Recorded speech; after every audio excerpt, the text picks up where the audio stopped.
Friends అందరికీ good evening. ఈరోజు YouTube క్లాసెస్లో భాగంగా రెండవ క్లాస్ చెప్పబోతున్నాను। రెండవ క్లాస్కి నేను ఎంచుకున్న అంశము రిజర్వేషన్ల పితామహుడు ఈ భారతదేశంలో మహాత్మా జ్యోతిరావు పూలే వారసత్వాన్ని కొనసాగిస్తూ బాబాసాహెబ్ అంబేద్కర్కి అండగా ఉంటూ ఈ ఆధునిక భారతదేశంలో పేద మధ్యతరగతి అస్పృశ్య అంటరాని జాతులన్నీ అభివృద్ధి చెందడానికి కారణమైన పునాదులు వేసిన ఒక మహానుభావుడి గురించి చెప్పుకోబోతున్నాం।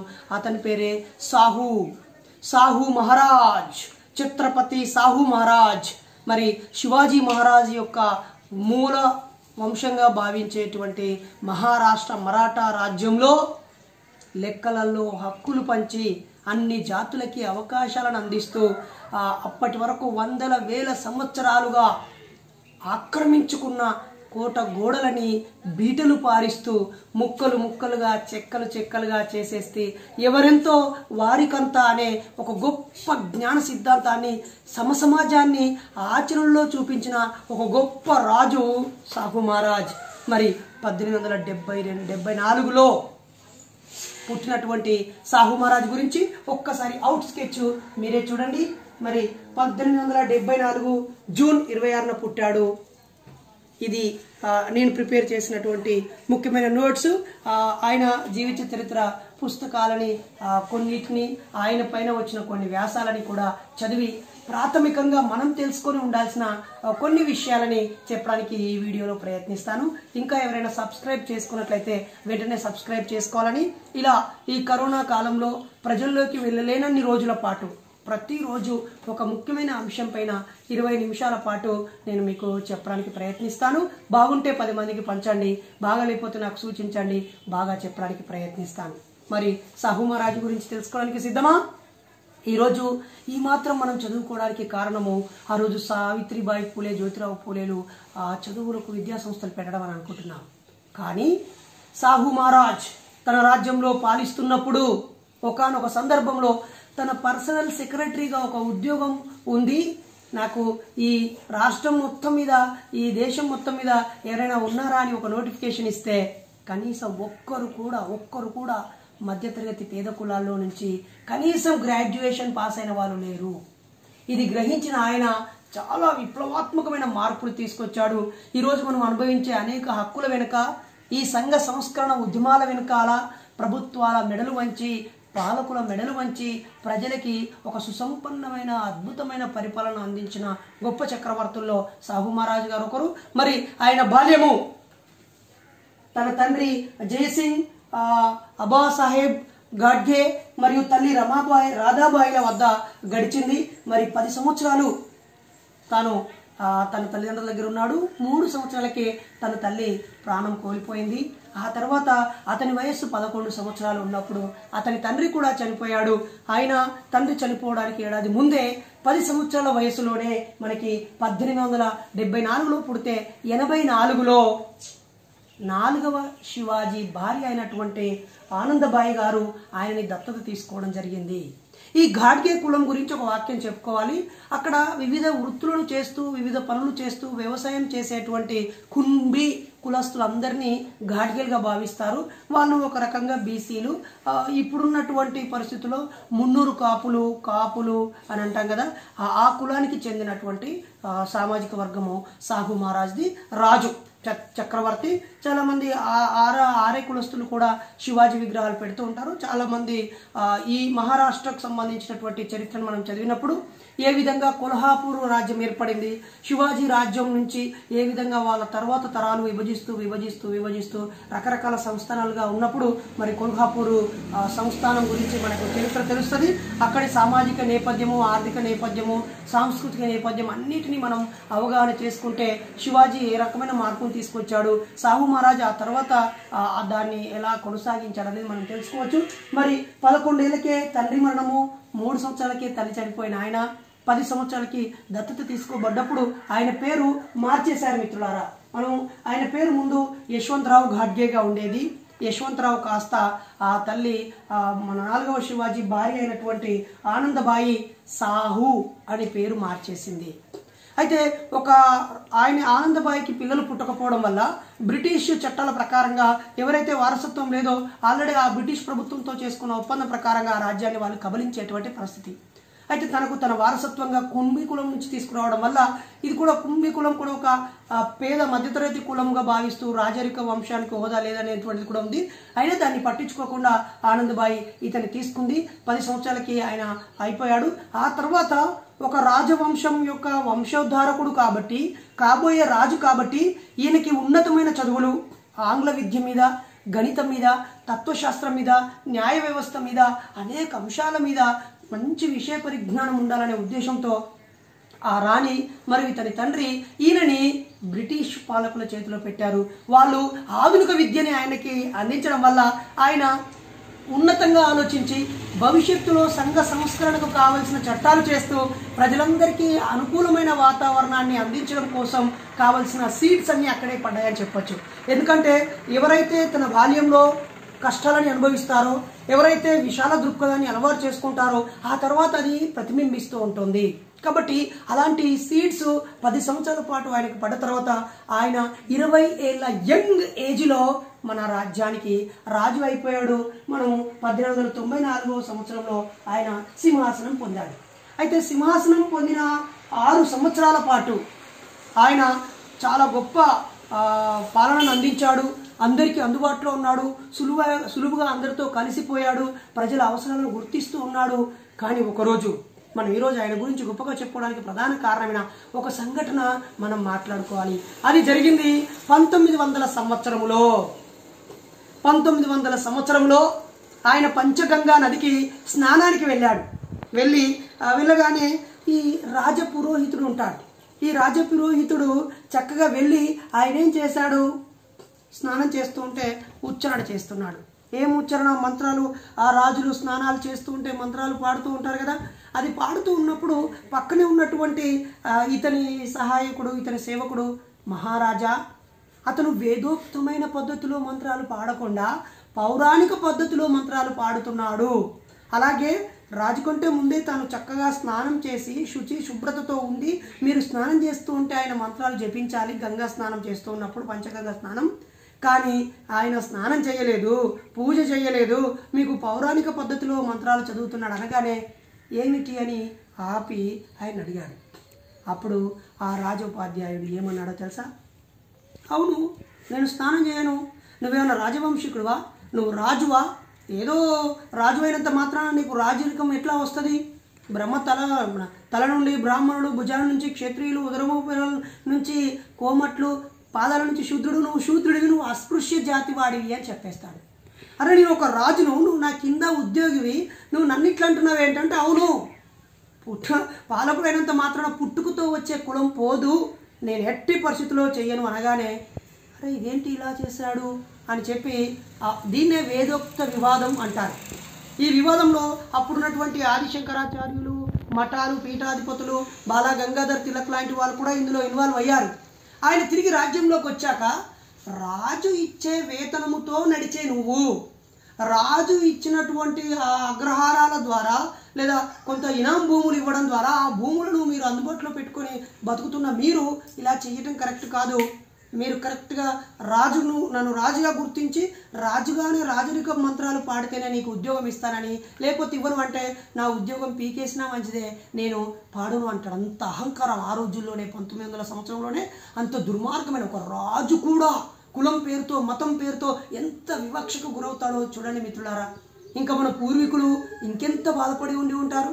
అప్పుడు ఆయన ఉద్యోగంలోంచి పీకి పడేయగానే మొత్తం బ్రాహ్మణ సమాజం, జాతి మొత్తం తిరుగుబాటు చేస్తుంది.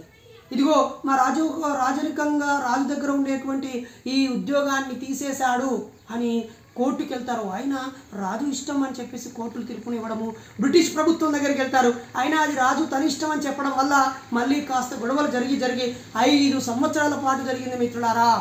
దాని మీద ఒక కమిటీ వేసి ఆ తర్వాత శివాజీ కాలంలోనే ఆయన అంత వీరోచిత పోరాటం చేసి మరాఠా రాజ్యాన్ని స్థాపించితే, బహుజన రాజ్యాన్ని స్థాపించితే ఆయన క్షత్రియుడు రాజు కడుపులో పుట్టలేదని చెప్పి ఎగియబట్టు అనే ఒక వ్యక్తి ఆయనను బొటన వేలుతో, అంటే ఆ రాజ్యంలో ఉన్న వ్యక్తులు ఎవరు కూడా ఆయనను పట్టాభిషేకం చేసి వీరతిలకం దిద్దకపోవడంతో ఏనుగు మీద ఒక మనిషి నించుని గవ్వ విసిరితే ఎంతెత్తు వెళ్తుందో అంతెత్తు బంగారపు రాసులు ఇచ్చి ఒక పూజారిని తీసుకొస్తే ఆ పూజారి కూడా చేయితో పెట్టకుండా కాలు బొటనవేలు కుంకుమలో దుద్ది అతని నుదుట పెడతాడు.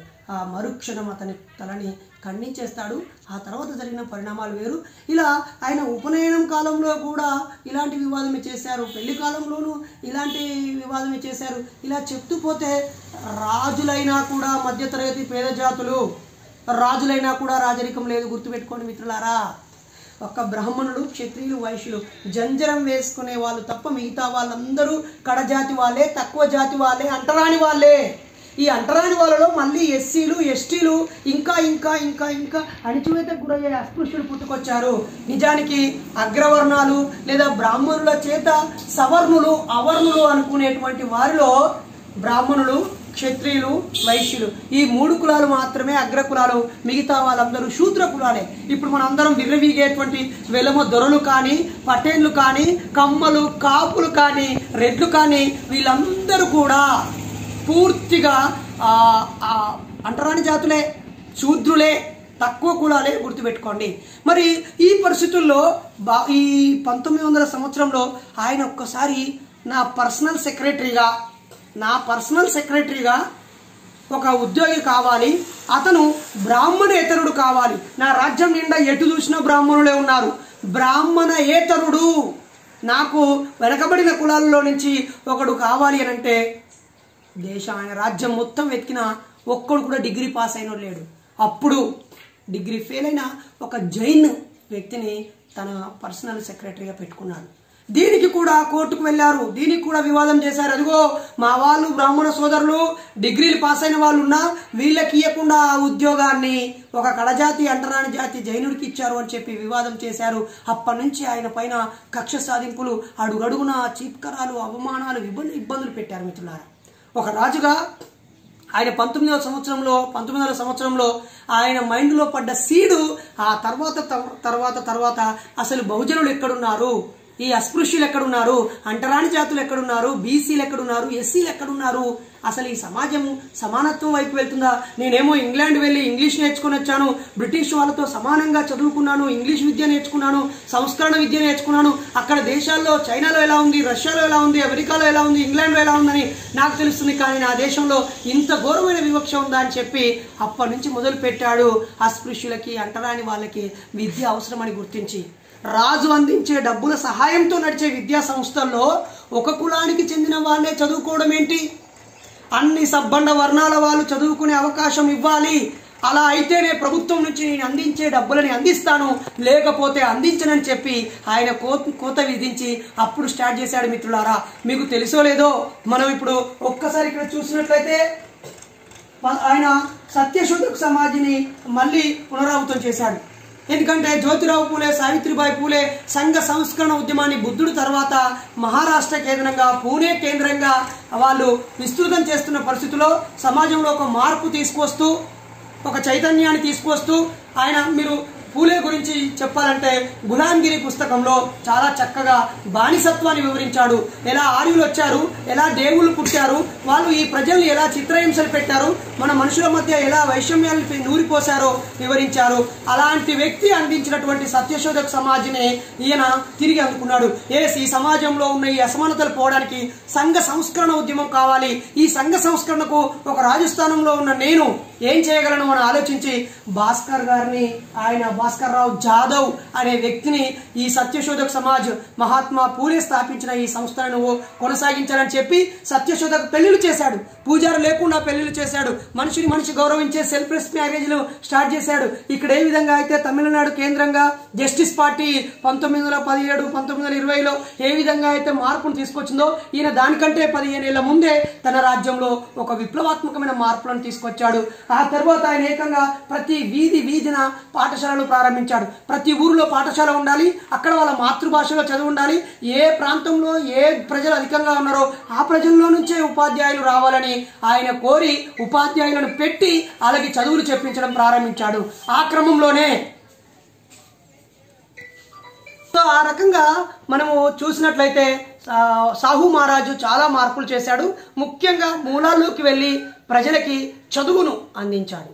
ఆ చదువును అందించడం కోసం ఆ మహానుభావుడు వెంటనే జైనులకు ఒక పాఠశాల స్థాపించాడు, ముస్లింలకు ఒక పాఠశాల స్థాపించాడు, అలాగే మరాఠీలకి ఒక పాఠశాల స్థాపించాడు, దర్జీ కులస్తులకి, చేనేత పని వారికి, అలాగే వృత్తి కులాల వారికి కూడా పాఠశాలను స్థాపించి కొద్ది సంవత్సరాలకే ఇలా వేరువేరు కులాలకి వేరువేరు పాఠశాలలు ఉండకూడదని వాటన్నిటిని రద్దు చేసి అందరూ కలిసి చదువుకోవాలనేటువంటి విప్లవాత్మకమైన మార్పును ఆయన తీసుకురావడం జరిగింది.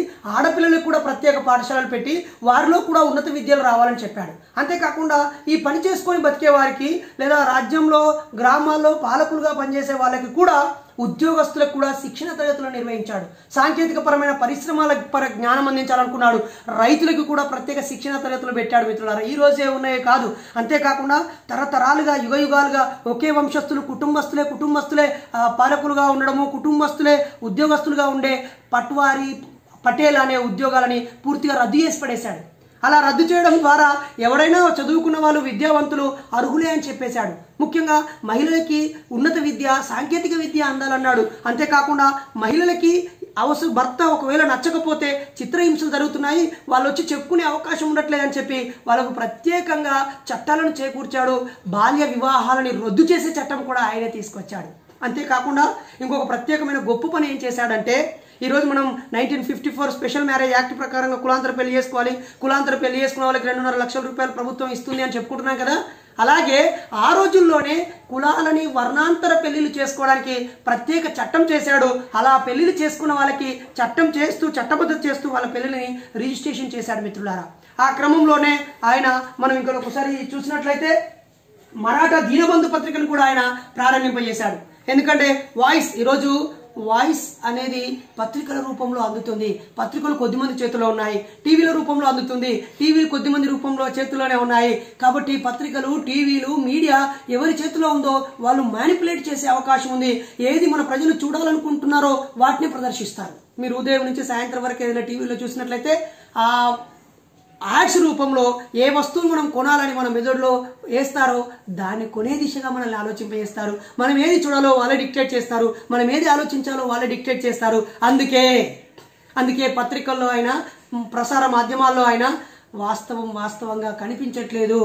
బాబాసాహెబ్ చెప్పినట్లుగా లేదా ఈ ప్రజాస్వామ్యానికి 4వ పిల్లర్గా ఉన్న అది దాని కోణంలోకి మనల్ని నెట్టేస్తుంది. కాబట్టి మరాఠా దీనబంధు అనే పత్రికని ఆయన మనకి అందుబాటులోకి తీసుకొచ్చాడు. అంతేకాదు మిత్రులారా, మనం బాబాసాహెబ్ గురించి ఆయన తీసుకున్న చాలా విషయాలు చెప్పుదాం. ఇక్కడ 1901లో జైనులకు హాస్టల్ పెట్టి విక్టోరియా మరాఠా హాస్టల్ పెట్టాడు. 1906లో ముస్లింలకి ప్రత్యేక హాస్టల్ పెట్టాడు మిత్రులారా. ముస్లిం సామాజిక వర్గం ఇప్పుడు ఒక రకంగా కేసీఆర్ గారిని ఎంతో అభినందించాలి. ప్రతి నియోజకవర్గానికి కూడా ఒక మైనారిటీ హాస్టల్ పెడుతూ వాళ్ళ విద్యా అభివృద్ధికి కూడా కృషి చేస్తుంది. ఇంకా చేయాల్సిన అవసరం ఉంది. ముస్లిం సోదరులు కూడా మనం దృష్టి పెట్టక కానీ ప్రతి చోట విలువలేని పనులను కూడా భుజానేసుకొని పనిచేస్తూ ఈ సమాజంలో అస్పృశ్యుల కంటే ఎక్కువగా ఇబ్బంది పడుతున్నారు. ఒకటి గుప్పెడు మంది ఎవరైనా షేకులు లెక్క పెద్ద పెద్ద ధనికులు లెక్క ఉండొచ్చేమో కానీ వాళ్ళు కూడా ఉన్నారు. అలాంటి వాళ్ళకి 1906లోనే ముస్లింలకు హాస్టల్ పెట్టాడు. అంతేకాకుండా 1907లో వీరశైవ లింగాయతులకి సపరేట్గా హాస్టల్ పెట్టాడు. అంతేకాకుండా ఆయన 1908లో అంటరాని వారికి, ఇది ఈ పదం చెప్పాలో వద్దో తెలియదు కానీ ఇప్పటివరకు ఆయన వీళ్ళందరూ మధ్యస్థులుగా బీసీలుగా భావించవచ్చు. అంటరాని వాళ్ళకి అంటే ఎస్సీ ఎస్టీలకి ఆయన తన విప్లవం అంటే విద్యా విప్లవం తీసుకొచ్చాక 8 ఏళ్ల తర్వాత 1908లో అంటరాని వారికి ప్రత్యేకంగా హాస్టల్ని పెట్టించడం జరిగింది. పెట్టడమే కాకుండా 1921లో దర్జీ నేత కులాల వారికి, విశ్వకర్మలకి, ఈరోజు నేత కులాలు అంటే పద్మశాలీలు అనుకుంటున్నాం, బీసీలు అనుకుంటున్నాం కదా, వీళ్ళు కూడా కొంతమంది బ్రాహ్మణులకు ప్రతిరూపంగా జంజరం ధరిస్తూ పూజలు చేస్తూ మతాన్ని, మనువాదాన్ని, బ్రాహ్మణిజాన్ని బుర్రలో ఎక్కించుకుంటారు. కానీ వీళ్ళకి కూడా చదువు నిషేధంలోనే ఉండేవారు. దర్జీ పని బట్టలని కుట్టేవాళ్ళు, మేరోలు అంటాం కదా, కుట్టేవాళ్ళు కూడా దూరంగా ఉండేవారు.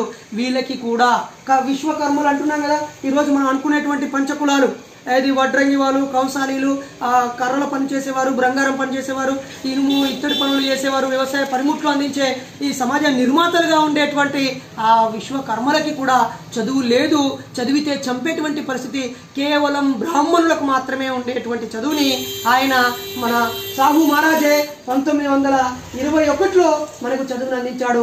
అంతేకాకుండా ప్రతి ఊర్లో చదువు, కొల్హాపూర్లో అయితే ఏకంగా ఒక విద్యా ప్రాంగణాన్ని, ఈరోజు గజ్వెల్ దగ్గర కేసీఆర్ గారు ఎడ్యుకేషనల్ హబ్ నిర్మించాడు. ఒక్క తన నియోజకవర్గంలోనే ఉంది. ఇక్కడ హుజరాబాద్ ఈటల రాజేంద్ర గారి నియోజకవర్గంలో కూడా ఒకే చోట విద్యా సమూహాలు పెరుగుతున్నాయి. ఇలా అన్ని చోట్ల పెరగాల్సిన అవసరం ఉంది. ప్రతి తాలూకాలో కూడా ఆ మండలంలో ఆ గ్రామాలన్నిటి నుంచి ఒక ప్రభుత్వ వాహనం వచ్చి ఏ చదువుకు ఆ చదువులు వెళ్ళేలాగా, హాస్టల్తో పని లేకుండా ఇంటి దగ్గర నుంచి ఉచితంగా బస్సులు కోకొలదిగా లెక్కలేనని బస్సులు పెడుతూ నడిచి వెళ్ళగలిగే స్థితిలో ఉన్నప్పటికీ తాలూకాలోనో మండల కేంద్రంలోనో విద్యా సంస్థల్ని పెట్టి అక్కడే అన్ని రకాల ఉపాధ్యాయులు అక్కడే స్థానికంగా ఉండేలాగా వాళ్ళకి మంచి టీచర్స్ కాంప్లెక్స్లను కూడా నిర్మించి ఆ పిల్లలకి స్కూళ్ళకు తీసుకొస్తూ మళ్ళీ ఇంటి దగ్గర దింపే రకంగా ఉచిత సౌకర్యాలు పెట్టినట్లయితే అమ్మ నాన్నలతో ఉంటూ మోరల్ వాల్యూస్తో, మానవ సంబంధాలతో చక్కగా పెరిగే అవకాశం ఉంది. ఈరోజు ఇంకా మనం డైవర్ట్ అవుతున్నాం. ఎన్నో విద్యా సంస్కరణలు రావాల్సిన అవసరం ఉంది. ఆ క్రమంలో మనము ఒకసారి ఇక్కడికి వెళ్ళినట్లయితే కులపరమైన వాటిని రద్దు చేసేస్తున్నాం. ఈ కులం వాళ్ళే ఈ పని చేయాలి, చండాలులే మలమెత్తిపోయాలి, వీళ్ళే ఈ పని చేయాలి, వాళ్ళే ఆ పని చేయాలనే దాన్ని కూడా రద్దు చేసినటువంటి మహానుభావుడు. అంతేకాకుండా కేవలం వీళ్ళ పిల్లలు చదువుకుంటే సరిపోదు, వీళ్ళ తల్లిదండ్రులు కూడా చదువుకోవాలని పేరెంట్ ఎడ్యుకేషన్, వయోజన విద్య, మనకు ఆ మధ్య నవోదయ భారతి అని, రాత్రి అక్షర భారతి అని, సాక్షర భారత్ అని కూడా పెట్టారు. అవన్నీ వస్తున్నాయి, కాగితాల మీద అయిపోతున్నాయి, డబ్బులన్నీ అయిపోతున్నాయి తప్ప మార్పు రావట్లేదు. కానీ ఆ రోజుల్లోనే వయోజన విద్యకి సాహు మహారాజు పునాదులు వేసి రాత్రి వేళలో పాఠశాలలు నడిపించాడు, వ్యాయామ పాఠశాలను నడిపించాడు, లలిత కళల్ని పెంపొందింపజేశాడు, సంగీత అభివృద్ధికి పాటుపడ్డాడు. భారతదేశంలోనే మొట్టమొదటి నాటక రంగ పరిషత్తుని కూడా అక్కడే స్థాపించారు. అనేక మంది సంగీత విద్వాంసులు మనం మహారాష్ట్ర ఆయన పాలించిన ప్రాంతం నుంచి సినీ డైరెక్టర్లని, సినీ రంగ ప్రముఖులను కూడా ఆయన ప్రాంతం నుంచి అందించడం జరిగింది. క్రీడల్ని ప్రత్యేకంగా ప్రోత్సహిస్తూ క్రీడా ప్రాంగణాలని నిర్మించినటువంటి మహానుభావుడు ఆయన. అయితే మిత్రులారా, ఆయన 1919లోనే అంటరానితనాన్ని రద్దు చేసేశాడు. ఎందుకంటే ఆయన తీసుకొచ్చినటువంటి విప్లవం ద్వారా గడిచిన 20 ఏళ్లలో కొద్దిపాటి చదువులు చదువుకొని ఉద్యోగానికి అర్హత సంపాదించి ఉద్యోగాలకు వచ్చాక కూడా వివక్షత గురయ్యేవారు. అలాంటి వివక్షత కొనసాగకుండా ఉండాలని స్పెషల్ ట్రాక్ కోర్టులను పెట్టి విచారణ జరిపించి అవసరమైతే తప్పు చేసిన వారిని కఠినంగా శిక్షించేవాడు. అంటరానితనాన్ని రద్దు చేశాడు 1919లోనే. మరి ఇప్పుడున్నటువంటి ఎస్సీ ఎస్టీ యాక్ట్ స్వాతంత్రం వచ్చాక 40-50 ఏళ్ళు కొట్లాడితే వచ్చింది. ఇప్పుడు దాన్ని కూడా నరేంద్ర మోడీ ప్రభుత్వము అటు రాజ్యాంగాన్ని బలహీనపరుస్తూ ఇటు ఎస్సీ ఎస్టీ అట్రాసిటీ యాక్ట్ను కూడా చులకన చేస్తూ దాంట్లో కీలకమైనటువంటి సవరణలు చేసి ఆ సారాన్ని పోగొట్టి నిర్వీర్యం చేసేటువంటి ప్రయత్నం జరుగుతుంది. కానీ ఇప్పుడున్న ఎస్సీ ఎస్టీ యాక్ట్ కంటే బలమైనది 1919లోనే సాహు మహారాజ్ గారు తీసుకొచ్చారు. మనం సాహు మహారాజ్ చరిత్రని పూర్తిగా చదవాల్సిన అవసరం ఉంది. ఆయన అందించిన స్ఫూర్తి, ఆయన తీసుకొచ్చిన సంస్కరణల పట్ల అవగాహన కలిగి ఉండి అసలు మన జాతి సమాజం కోసం, ఈ సమాజ మార్పు కోసం పనిచేసిన ఆ మహానుభావుల త్యాగాలు, పోరాటాలు, ఆలోచనల్ని మనం పుణికిపుచ్చుకొని రేపటి తరానికి వివరించాల్సిన అవసరం ఉంది. ఎందుకంటే ఇలాంటి మహనీయుల గురించి చెప్పేటువంటి సాహిత్యం మనకు విరివిరిగా అందుబాటులోకి రాలేదు. ఏ విషయాలైతే మన బుర్రలోకి ఎక్కాలో ఆ పుస్తకాలు ఉచితంగా పంపిణీ చేసేస్తారు, ఉచితంగా ప్రచారం చేసేస్తారు, తక్కువ రేట్లో ప్రింట్ చేసేస్తారు. మతాన్ని, వేదాలని, లేదా స్వామి వివేకానంద గారి, రామకృష్ణ పరమహంసవి, లేదా బాబాలై, స్వామీజీలై రకరకాల విషయాలని ఆయా మతాల కోసం ఆ మతం పేరుతో వసూలు చేసిన డబ్బులతో ఉచితంగా పంపిణీ చేస్తారు. కానీ మన కోసం కులాలకి మతాలకి అతీతంగా పనిచేసిన మహనీయుల గురించి మనకు సాహిత్యం లేదు. కాబట్టి మనం చదవాలి, చదివి వదిలిపెట్టకుండా చిన్న చిన్న వ్యాసాలుగా రాసి ప్రచారం చేయాలి, వాట్సాప్లో పంపించాలి. చదివిన వాళ్ళం, చెప్పడం వీలైన వాళ్ళం రకరకాల కోణాల్లో ఎదుటి వాళ్ళకి అర్థమయ్యే విధంగా ఉపన్యసిస్తూ వీడియోల రూపంలో కూడా అందించాలి. వీడియోలు చేయడమే కాదు మిత్రులారా, దయచేసి దీన్ని మనం అర్థం చేసుకోవాలి. అలాగే ఇతరులకు పంచడం కూడా మన బాధ్యతగా ఫీల్ అవ్వాలి. ఎందుకంటే మనకంటూ ప్రత్యేక ఛానళ్లు లేవు, మనమంటూ ప్రత్యేకంగా టీవీలో పెట్టుకునే పరిస్థితి ఉండదు. అరగంట గంట కొనుక్కొని ఆయా ఛానల్లో మంచి టైంలో, ప్రైమ్ టైంలో, ఈ టైంలో అందరూ ప్రజలు టీవీ ముందు ఉంటారు అప్పుడే వస్తాడు కేపీజే లక్కీ స్టోన్స్ వాడని అంటాడు, అప్పుడే వస్తాడు ఇగో ఈ పంచతులసి వాడంటాడు, ఇగో ఈ భూమి కొనండి, సువర్ణ భూమి కొనండి అంటాడు, ఈడ ఫ్లాట్లు కొనండి అంటాడు, ఇజ్జేయని అంటాడు, లేకపోతే రకరకాల బెల్టుల షాపులు, ఉంగరాలు, రకరకాల నవరత్నాల గురించి ప్రచారం చేసుకుంటారు. కాబట్టి చూసిన వాళ్ళు షేర్ చేయడం మర్చిపోవద్దు. అంతేకాకుండా ఆయన చెప్పడమే కాకుండా ఆచరించి చూపించడంలో భాగంగా తన దగ్గరికి వచ్చినటువంటి గంగారాం కాంబ్లే అని ఆయన వచ్చి, అయ్యా నేను హోటల్ పెట్టుకుంటాను అంటాడు. అప్పుడు పెట్టుకోని ఆయనకు ఆర్థిక సహాయం చేసి ఈయన రాజు తన పరివారం అందరినీ తీసుకెళ్లి ఆడికి వెళ్ళి కూర్చుంటాడు. ఇది చాలా బాధ. మహబూబ్ నగర్ జిల్లాలో కొన్ని చోట్లకు వెళ్తే 2 క్లాసుల పద్ధతి ఇప్పటికీ ఉంది. ఒక మహబూబ్ నగర్ కాదు, నీ ఊర్లో నీ తాతను నీ తండ్రిను అడిగి చూడండి మిత్రులారా. వాళ్ళు కూడా చెప్తారు, అమ్మో తక్కువ కులం వల్ల అని. ఇలాంటి వివక్ష ఉన్న పరిస్థితుల్లో నిజానికి ఇప్పుడు మీరు కొన్ని విషయాలు మాట్లాడుకుంటే కఠినంగా ఉండొచ్చు, కానీ తప్పదు. పాల వ్యాపారంలో కానీ, హోటల్ వ్యాపారంలో కానీ, కొన్ని ప్రజలందరికీ ఆహారం అందించే వ్యాపారంలో కానీ అతి తక్కువ పర్సెంటేజు ఎస్సీ ఎస్టీలు బీసీలు ఉన్నారు మిత్రులారా. అందుకే బ్రాహ్మణ భోజనము, శాకాహార భోజనం ప్రత్యేకమని రకరకాల మెస్సులు ఉంటాయి. అగ్రకులపోల దగ్గరికే వెళ్ళి తినే దిక్కుమాలనే నీచ స్థితిలోకి దిగజారిపోయి ఉన్నారు చాలామంది. ఇంకా కొంతమంది అయ్యో తక్కువ కులం వాడు కదా ఈయన ఓడలు పోయి తింటామా అని అత్యంత నీచంగా ఆలోచించే నికృష్టులు కూడా ఉన్నారు మిత్రులారా. కాబట్టి అలా ఉండొద్దు అని చెప్పి ఆయన డబ్బులు ఇచ్చి అక్కడికి వెళ్ళి తాగొచ్చినటువంటి పరిస్థితి.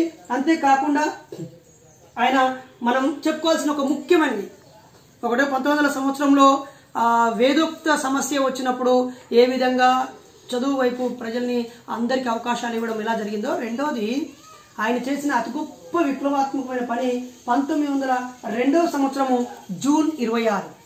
ఇది మనందరి చరిత్రలో మనందరి జీవితాల్లో వెలుగులు నింపిన రోజు. ప్రజలు ఎంతున్నారో వారికి అంతుండాలి అని చెప్పి రిజర్వేషన్లని చట్టబద్ధం చేసి అమలు కోసం రిలీజ్ చేసినటువంటి డేటు 1902 జూలై 26. ఈ నెల ఇంకో 10 రోజుల్లో వస్తుంది, గుర్తుపెట్టుకొని జరపండి అవకాశం ఉంటుంది.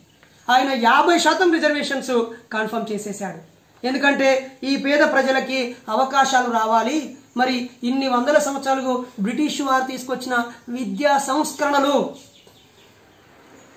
వాళ్ళ సంస్కరణలు బానిస విద్యా వ్యవస్థను ప్రవేశపెట్టాయి. లేదా విద్యా వ్యవస్థలో కాస్త డబ్బున్న వాళ్ళు పట్టణాల్లో విద్యా సంస్థలు ఉండడము, విదేశాల్లో విద్యా సంస్థలు ఉండడం వల్ల అప్పటికే స్థిరపడ్డ వాళ్ళు వాళ్ళ పిల్లల్ని మరింతగా చదివించుకొని అక్షరాస్యులయ్యారు. ఆ అక్షరాస్యులకు మాత్రమే ఉద్యోగాలు ఇవ్వడంతో వీళ్ళందరూ ఉద్యోగాలకు దూరమై, చదువుకే దూరమైనప్పుడు ఉద్యోగాలకు దగ్గర ఎట్లా అవుతారు అని చెప్పి ఆయన రిజర్వేషన్స్ని అందించాడు 1902 సంవత్సరం జూన్ 26. అందుకే రిజర్వేషన్ డే అంటాము దీన్ని మనము. అంతేకాకుండా ఆ తర్వాత 1917లో అనుకుంటా జస్టిస్ పార్టీ తమిళనాడులో ఒక సర్క్యులర్ జారీ చేస్తుంది. అప్పుడు పెరియార్ రామస్వామి గారు కూడా దానికి ఇస్తాడు. పెరియార్ రామస్వామి దాదాపు ఒక 4 మహాసభల్లో కాంగ్రెస్ గాంధీ గారితో ఫైట్ చేస్తూ కులాల వారిగా వీళ్ళకి రిజర్వేషన్స్ ఇవ్వాలి అని చెప్పి ఆయన పోరాటం చేస్తే దానికి సహకరించలేదు. ఆ తర్వాత దాన్ని రిజైన్ చేయడము, పరిణామాలు మరొక వీడియోలో పెరియార్ రామస్వామి గారి పోరాటం గురించి చెప్పుకున్నాము. ఇక్కడ బాల గంగాధర్ తిలక్ ఈయనని వ్యతిరేకించాడు. ఎందుకంటే రాజోపాధ్యాయ వృత్తిని, రాజప్రముఖ ఉద్యోగాలు తీసేయడం కానీ, ఇక్కడ ఉన్నటువంటి బాల గంగాధర్ తిలక్ ఆ రోజుల్లో బ్రాహ్మణ వర్గానికి ప్రతినిధి. ఆయన స్వాతంత్రం ఎలా రావాలన్నాడంటే వేదాలు, ఈ దేశంలో ఉన్నటువంటి వేద అంగాలు, అలాగే బ్రాహ్మణ సమాజం కోరిన పాలన రావాలి అని చెప్పాడు. రామరాజ్యం రావాలని కోరుకున్నాడు. కానీ సాహు మహారాజ్ రామరాజ్యం అనలేదు. ఆయన అనేక ప్రసంగాల్లోనూ స్వాతంత్ర ఉద్యమం కోసం జరిగిన సభలు సమావేశాల్లో మాట్లాడుతూ ఈ దేశానికి స్వాతంత్రం వస్తే ఈ పేదవాళ్లకు వాళ్ళ వాటా వాళ్ళకి ఇచ్చి, వాళ్ళ హక్కులు వాళ్ళకి ఇచ్చి, వాళ్ళలో సమానత్వం తీసుకొచ్చిన తర్వాతే జరగాలి అని చెప్పాడు. ఇప్పుడున్నదాన్ని ఉన్న పలంగా ఆ రాజ్యాన్ని అప్పగిస్తే ఉపయోగం లేదని కూడా చెప్పాడు మిత్రులారా. అంతేకాకుండా బాబాసాహెబ్ అంబేద్కర్తో ఈయనకి పరిచయం ఏర్పడింది 1919లో. ఆ పరిచయము ఈయన తీసుకున్నటువంటి సంస్కరణల వల్ల విద్య అభివృద్ధి చెందుతున్న క్రమంలో బాబాసాహెబ్ అంబేద్కర్ ఆయన కలుసుకోవడము, ఆ తర్వాత ఆయన ఇంగ్లాండ్ చదువులకు వెళ్తున్నప్పుడు ఆర్థికంగా సహాయం అందించడము, ఆయన విదేశాల్లో చదువుతూ ఉంటూ ఉన్నప్పుడు తల్లి రమాబాయికి ఒక సోదరులాగా, అంబేద్కర్కి నిజమైన స్నేహితుడిలాగా ఆర్థికంగా సహాయం చేస్తూ యోగక్షేమాలు అడుక్కుంటూ ఆయనకి అండదండ ఇచ్చాడు. అంతేకాకుండా బాబాసాహెబ్ నడిపించాలన్నటువంటి పత్రికకి కూడా ఆయన చందా అందించాడు. అంతేకాకుండా నాసిక్లో ఈ అణగారిన వర్గాల కోసం ఒక హాస్టల్ నిర్మిస్తున్నాం అన్నప్పుడు ఆ ప్రారంభానికి వెళ్ళి 5,000 రూపాయలు ఆయనకి అందించడం జరిగింది. అంతేకాకుండా మీరు ఇంకా చూసినట్లయితే మిత్రులారా, ఆయన రమాబాయికి అండగా ఉండడమే కాకుండా జనవరి 1920 జనవరిన దేవదాసి జోగిని వ్యవస్థను రద్దు చేశారు. ఇప్పటికీ మొన్న మహంకాళి బోనాల పండుగ సందర్భంగా ఒక ఆమె జోగిని ఊరేగుతూ రంగమెక్కి అని పూనకాలు తీసి ఏమిరా అని చెప్పేసి రాగాలు పలుకుతూ ఉంటే, కరోనా గురించి మాట్లాడుతూ ఉంటే మీరు జాగ్రత్తగా ఉండాలిరా, రేపటి రోజున ప్రమాదం ఉన్నది. ఈ విషయం కొత్తగా ఆమె కనిపెట్టి చెప్పిందా? ఆ సౌండ్ పొల్యూషన్ ఆమెకు అర్థం, ఆ వీడియో మీరు సరిగా చూసినట్లయితే ఆమెకు వినబడక అర్థం కాక బిత్తిరి చూస్తూ ఉంటుంది. పాపం ఆమె గురించి మన వాళ్ళు రాశారు కూడా, ఆమె మామూలు ఒక గదిలో ఉంటుందని. ఇది మధ్యతరగతి పేద కుటుంబాల్లో పుట్టిన ఆడపిల్లల్నే దేవుడికి ఇచ్చి పెళ్లి చేస్తూ ఊరి మీద వదిలేసినటువంటి ఒక నీచ సంస్కృతి. దీన్ని ఆ రోజుల్లోనే ఆయన రద్దు చేసి పడేశాడు మిత్రులారా, గుర్తుపెట్టుకోండి. కాబట్టి ఈ జోగిని దేవదాసి వ్యవస్థ తప్పు అని గుర్తించాడు.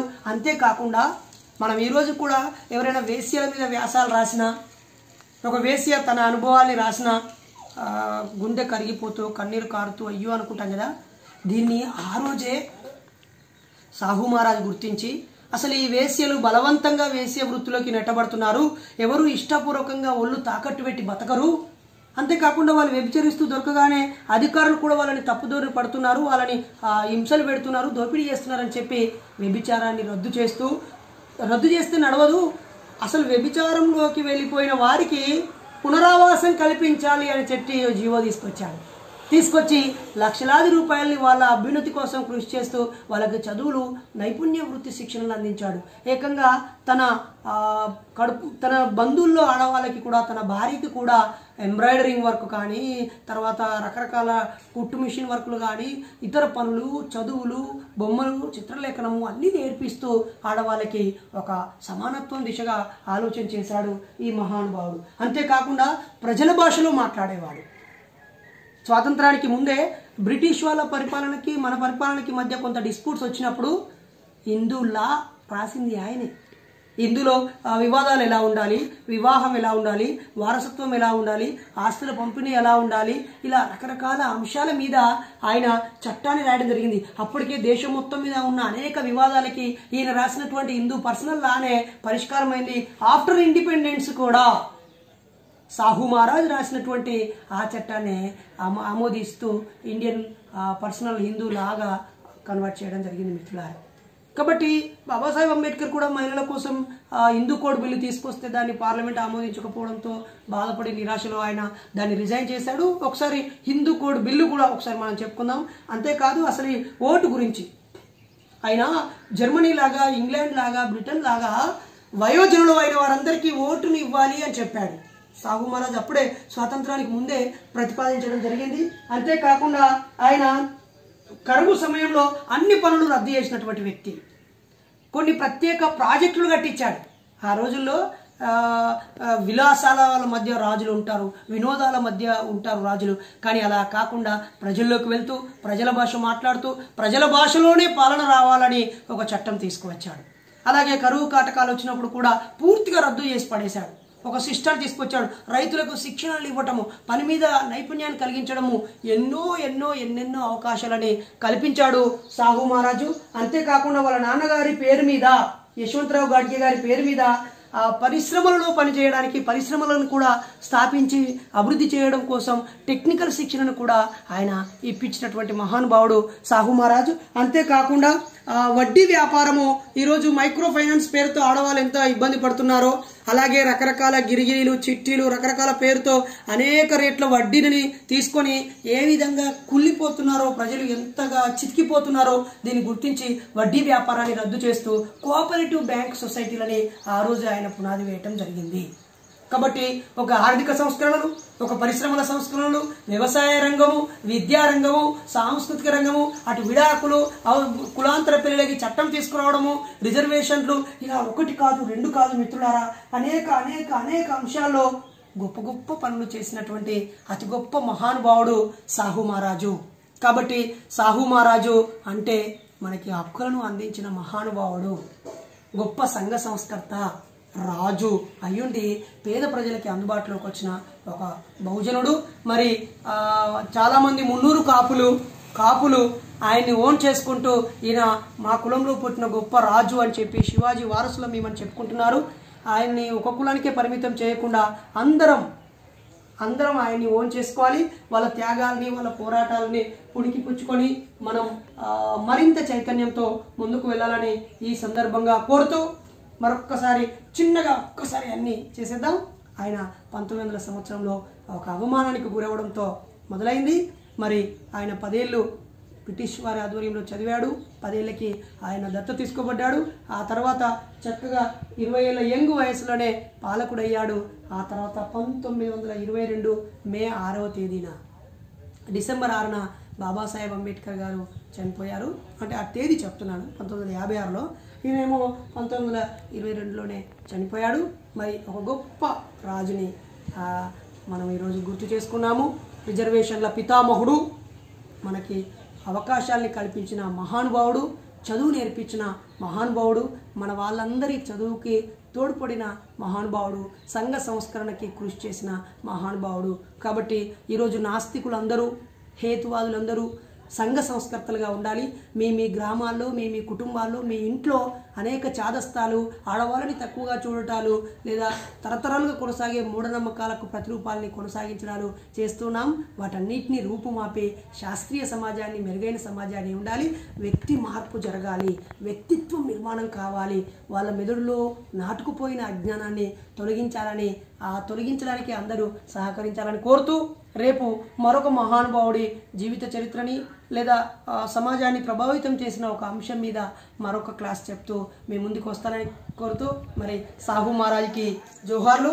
నాస్తికత్వం వర్ధిల్లాలి.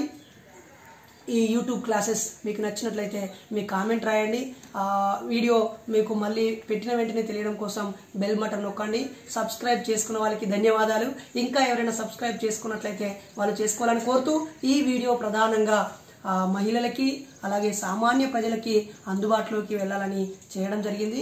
ఖరీదైన హంగు ఆర్భాటాలతో కాకుండా బైరి అచ్యుతరాజ్ అనే తమ్ముడు నా సెల్ ఫోన్తో వీడియో తీస్తూ ఉంటే మా ఇంట్లో ఒక బోర్డు మీద ముఖ్యమైన పాయింట్లు రాసుకొని ఈ పుస్తకాన్ని చదివి కొన్ని వ్యాసాలు చదివి మీకు చెప్పే ప్రయత్నం చేశాను.